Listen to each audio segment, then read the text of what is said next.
Bismillahirrahmanirrahim. Assalamualaikum warahmatullahi wabarakatuh.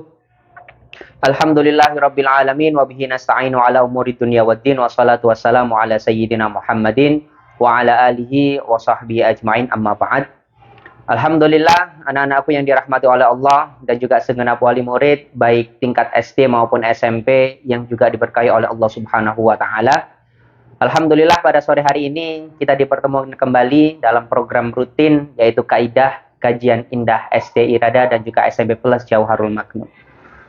Alhamdulillah anak-anakku yang dirahmati oleh Allah, di pertemuan yang penuh barakah ini, kali ini Ustadz ingin mengangkat sebuah tema yang mana tema ini sangat relevan di sekitar kita dan mungkin akhir-akhir ini sering terjadi dan marak di berita-berita online maupun berita-berita di sekitar kita, yaitu tentang kasus pembulian, kasus pengejekan, perundungan, dan lain sebagainya.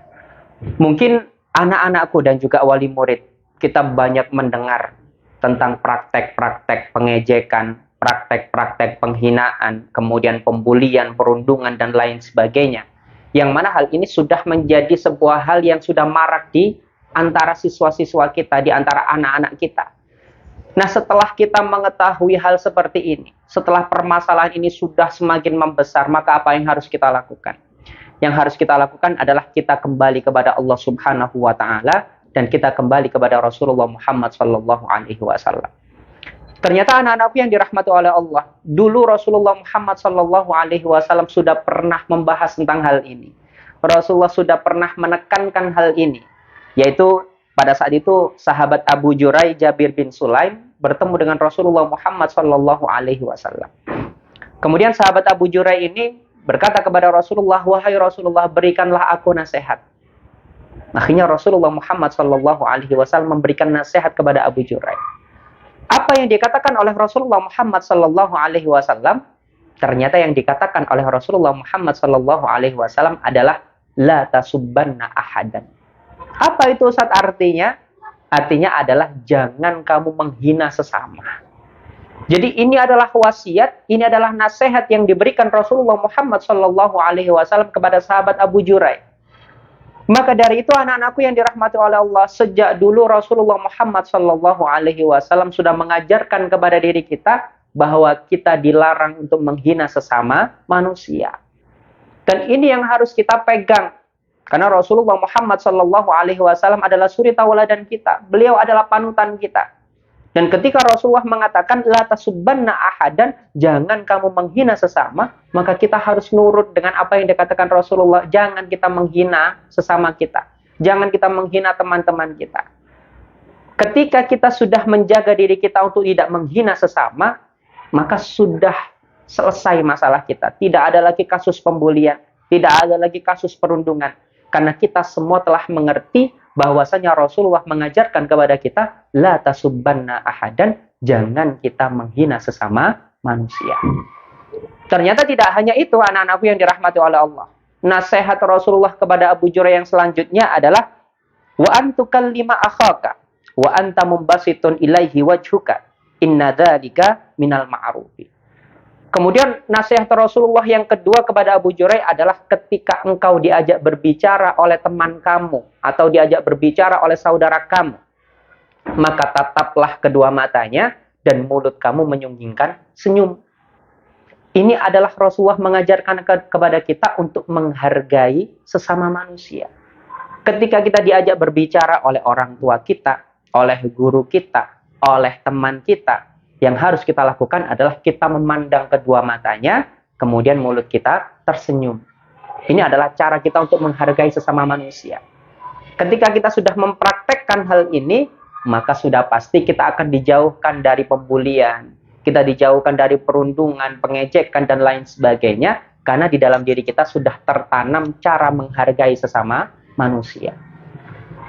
Kemudian mungkin ada pertanyaan, Ustadz, jika nanti ada teman saya yang mengejek saya, apa yang harus saya lakukan? Ternyata ini juga sudah diajarkan oleh Rasulullah Muhammad sallallahu alaihi wasallam. Wa inimru'un syatamaka wa ayyaraka bima ya'lamu fika, fala ta'ayyar bima ta'lamu fihi, fa innama wabalu dzalika alaihi. Jika ada teman kamu yang mengejek diri kamu, maka Rasulullah mengatakan, yang harus kamu lakukan adalah jangan pernah membalas hal tersebut.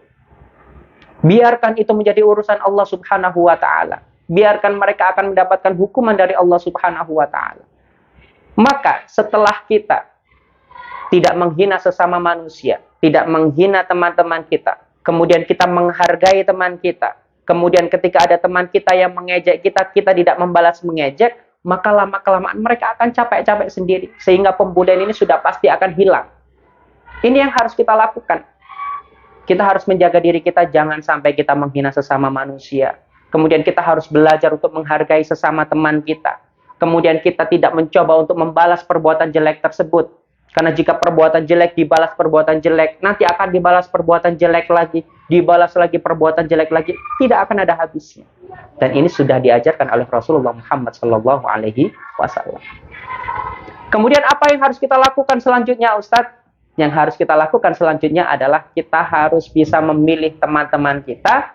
Kita harus bisa memilih teman-teman yang baik untuk hidup kita. Hal ini sudah dijelaskan di dalam syair.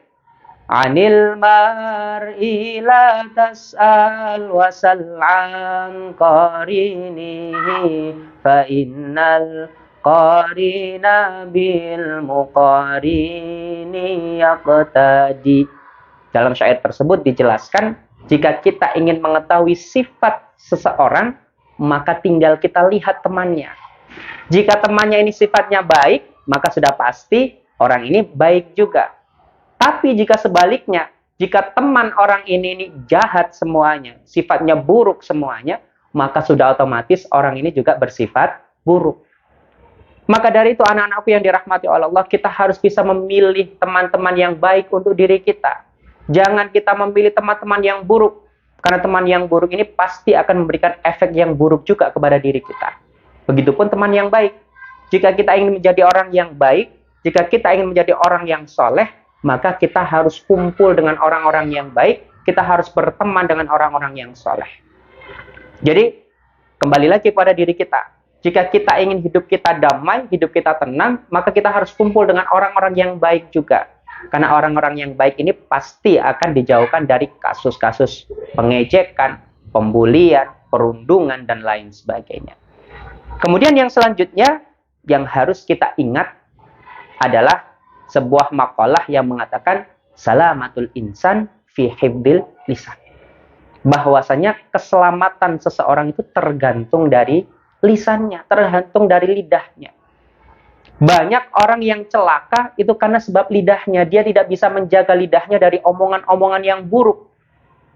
Karena kenapa anak-anakku? Ketika kita terbiasa mengucapkan kalimat-kalimat yang buruk, kita terbiasa mengejek teman-teman kita, maka pasti kita tidak akan selamat, pasti kita celaka.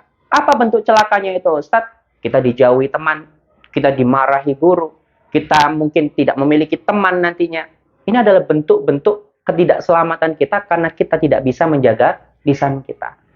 Maka dari itu anak-anakku yang dirahmati oleh Allah, jika kita ingin menciptakan lingkungan sekolah kita, lingkungan rumah kita, lingkungan sekitar kita menjadi lingkungan yang baik, mari kita mulai dari diri kita sendiri. Kita jaga mulut kita. Kita tidak biasakan kita untuk mengejek teman kita, meskipun itu bergurau. Kita mulai dari diri kita. Ketika kita sudah menjaga lisan kita, kemudian kita juga sudah mulai menghargai teman kita, kemudian kita juga sudah mulai membentengi diri kita untuk tidak membalas perbuatan jelek, maka lama-kelamaan sebuah habit atau lingkungan yang positif ini pasti akan terbangun. Dan ini tentunya butuh support dari diri kalian sendiri. Butuh support dari orang tua, support dari sekolah, support dari sekitar, dan lain sebagainya. Karena untuk membentuk lingkungan yang sehat, sekali lagi kita harus memulai dari diri kita sendiri. Kita mulai menjaga lisan kita biasakan mengucapkan kalimat-kalimat yang baik, tidak kita biasakan untuk mengejek teman kita, kemudian kita menghargai sesama, kemudian kita tidak membalas perbuatan jelek, dan kita berkumpul dengan teman-teman yang baik, atau kita memberikan pengaruh yang baik kepada teman-teman kita, sehingga dari sinilah kita akan terhindar dari yang namanya pembulian, pengejekan, dan lain sebagainya. Jadi pesan Ustadz adalah harus dimulai dari diri kalian sendiri. Jadilah orang yang baik, jadilah anak yang baik, yang bisa memberikan efek positif kepada sekeliling kalian. Baiklah anak-anak yang dirahmati oleh Allah, mungkin itu yang bisa Ustadz sampaikan. Semoga ada guna dan manfaatnya, dan semoga ini bisa menyadarkan kita bahwasanya lingkungan yang baik sekali lagi dimulai dari diri kita sendiri. Semoga bermanfaat, dan Ustadz akhiri. Assalamualaikum warahmatullahi wabarakatuh.